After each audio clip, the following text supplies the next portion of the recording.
এখন দিনে দুপুরে প্রকাশ্যে গুলি করছে কারা? এই যে দেখেন, প্রকাশ্যে গুলি করতেছে, মুখ বেঁধে প্রকাশ্যে গুলি করতেছে। এই গুলি করতেছে কারা? আওয়ামী লীগ নাকি আওয়ামী লীগের দোসররা? প্রকাশ্যে গুলি করতেছে কারা? মানে আওয়ামী লীগ তো সবকিছু আওয়ামী লীগ করেছে, আর সবগুলো ধোয়া তুলসীর পাতা। মানে আওয়ামী লীগ এই যে এই করেছে, সেই করেছে, এই করেছে, এর গুলি করছে, আর গুম করেছে। এখন প্রকাশ্যে গুলি করতেছে কারা? দেখেন, দেখেন ভালো করে দেখেন, প্রকাশ্যে গুলি করতেছে কারা? চিন্তা করেন, দিনে দুপুরে প্রকাশ্যে গুলি করতেছে।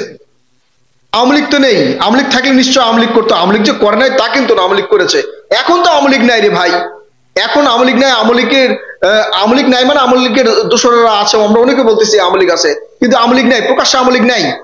এখন আওয়ামী লীগের কারো ক্ষমতা নাই এরকম প্রকাশ্যে গুলি করা। এখন কে প্রকাশ্যে গুলি করতেছে? মানে যত দোষ নন্দ ঘোষ একজনের উপর চাপিয়ে দিলে হবে। এই প্রকাশ্যে গুলি করতেছে কে জানেন? এটা এই প্রকাশ্যে গুলি করতেছে কে? সাভারে গার্মেন্টস এর ঝুট ব্যবসা, এই ঝুট ব্যবসাকে কেন্দ্র করে বিএনপির দুই গ্রুপের মধ্যে সংঘর্ষ। বিএনপি রে ভাই, ওরা ভাই ভাই, বিএনপির দুই গ্রুপের মধ্যে সংঘর্ষ। এক এক ভাই আরেক ভাইকে গুলি করতেছে, প্রকাশ্যে গুলি করতেছে। চিন্তা করেন এই বন্দুকগুলো কোথায় পেয়েছে এরা? এই পিস্তল গুলো, এই রিভলভার গুলো কোথায় পেয়েছে? আওয়ামী লীগের সময় তো বিএনপি কে রাস্তায় দাঁড়াতে দেয় নাই, আওয়ামী লীগের সময় তো বিএনপি কথা বলতে পারে নাই। তাহলে এই এই বন্দুকগুলো কোথায় পেয়েছে? 5 আগস্টের পরে পেয়েছে নাকি ওই আগে থেকেই ছিল? মানে কি শুরু হয়েছে ভাই এগুলো দেশে?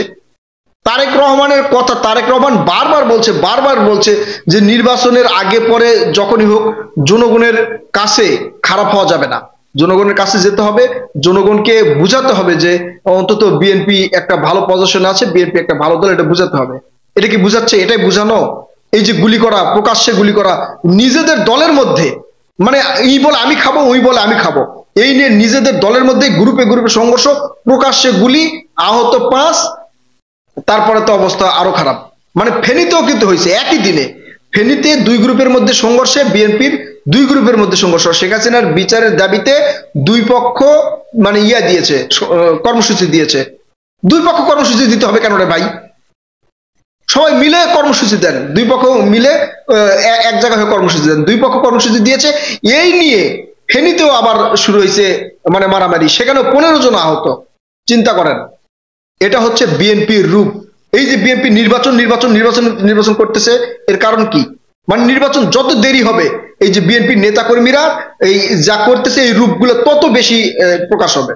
বিএনপির নেতাকর্মীদের রূপ তত বেশি প্রকাশ হবে। মানে কে কি করবে, কে কি কিভাবে খাবে, এই গার্মেন্টস খাবে, ওই এই রাস্তাঘাট খাবে, ওই বাস টার্মিনাল খাবে, ওই সিএনজি টার্মিনাল খাবে। এটা হচ্ছে এইভাবে রূপ বের হয়ে আসবে। আর এইভাবে বের হয়ে আসলে সাধারণ জনগণ তো মানবে না, তখন তো অন্য পথ বেছে নিবে, জামাতকে ভোট দিবে, আরেকজনকে ভোট দিবে, এগুলো করবে। কারণ বিএনপি তো এখনো মানে হচ্ছে একটা বৃহৎ দল মনে করছেন। মানে একটা চিন্তা করতেছে, শুধু তো ঢাকা না, সারা বাংলাদেশ পড়ে আছে, কতজন এগুলো দেখতেছে ভাই। এখন মিডিয়ার যুগ, এখন মিডিয়ার যুগ, সবার হাতে হাতে মোবাইল রয়েছে। গ্রামে যে পরিমাণ মোবাইল রয়েছে, গ্রামেও একটা ছেলের কাছে প্রায় 2টা করে মোবাইল রয়েছে। একটা মোবাইল তো রয়েছেই ম্যাক্সিমাম, অন্তত একটা পরিবারে একটা মোবাইল রয়েছে। এগুলো কি দেখতেছে না? বিএনপি কি করতেছে এগুলো দেখতেছে না? নিজেদের মধ্যে মারামারি, দিন দুপুরে প্রকাশ্যে গুলি। এই যে অপারেশন ডেভিল হান্ট হচ্ছে, অপারেশন ডেভিল হান্টে কি হবে? আওয়ামী লীগের নেতাকর্মীকে গ্রেপ্তার করা হবে। এরা কি পড়বে না? এই যে প্রকাশ্যে গুলি করতেছে, এরা কি ডেভিল হান্টের মধ্যে পড়বে না? এদেরকে গ্রেপ্তার করা হবে না? এদেরকে ধরে নেওয়া হবে না? এদের তো ধরে নিলে আবার থানায় হামলা করে নাকি আল্লাহ মালুম, আল্লাহ জানে। প্রিয় দর্শক, দেশের পরিস্থিতি কোন দিকে যাচ্ছে? বিএনপি আসলে কি চাচ্ছে? কি শুরু হয়েছে এগুলো দেশের মধ্যে? এর আগে আমি এই যে কিছুদিন আগে গুগলে সার্চ দিয়ে দেখেন, এই 5 মাসে অর্থাৎ এই 6 মাসে শেখ হাসিনা যাওয়ার পরে এই 5 থেকে 6 মাসের মধ্যে এই বিএনপি নিজেদের মধ্যেই অন্তর্কোন্দলে কতজন নিহত হয়েছে জানেন? প্রায় 22 জন, মানে 20 জন প্লাস, 20 জনের উপরে, 20 জনের উপরে। কয়েকদিনে তো আরো বাড়ছে মনে হয়, আপনারা সার্চ দিলে দেখবেন। এটা হচ্ছে রাজনীতির আসল রূপ। নির্বাচন যদি দ্রুত না হয়, বিএনপির কপালে দুঃখ আছে। তারেক রহমান যতই ভালো হোক, যতই ভালো বক্তব্য দিক, যতই নেতাকর্মীদের একত্রিত করার চেষ্টা করুক, এরা ওই দিয়ে মানতেছে না, মানে ক্ষমতা। তারেক রহমানের কথা মানতেইছে না। এই যে বিএনপির নেত্রী রুমিন ফারহানা বলেছে না যে বিএনপির নেতাকর্মীদের কন্ট্রোল করাই যাচ্ছে না, মাঠ পর্যায়ের নেতাকর্মীদের কন্ট্রোল করাই যাচ্ছে না, কন্ট্রোল করা যাবেও না। কেন্দ্র থেকে নাকি ব্যবস্থাও নিচ্ছে না, যে 2-1 জনের বিরুদ্ধে ব্যবস্থা নিচ্ছে আর বাকিগুলোর ব্যবস্থা নিচ্ছে না। সাবাস, এইভাবেই খাবে। মানে এই 15-16 বছর ওই মিজানুর রহমান আজহারি বলছে না, একদল খেয়েছে আরেক দল খাওয়ার জন্য রেডি, আর মিজানুর রহমান আজহারির পিছনে লাগছে। মিজানুর রহমান আজহারি তো প্রকাশ করে নাই যে কে খাবে বা কে খাওয়ার জন্য রেডি, এই দলের নাম কিন্তু বলে নাই। তারা বলেছে, কেন বলেছে জানেন? ওই যে একটা ঘটনা শুনেছেন, গল্প শুনেছেন, মানে এক আসামি একজন বলেছে যে স্বৈরাচারী, বলছে যে একটা দেশের সরকার স্বৈরাচারী, এখন তাকে গ্রেপ্তার করে নিয়ে গেছে। নিয়ে যাওয়ার পরে রাষ্ট্রদ্রোহ মামলা দিয়েছে। ম্যাজিস্ট্রেট তাকে জিজ্ঞেস করেছে, এই আপনি স্বৈরাচারী বলেছেন কেন? তখন বলছে যে কোন দেশের সরকারকে বলেছি সেটা তো আমি বলি নাই।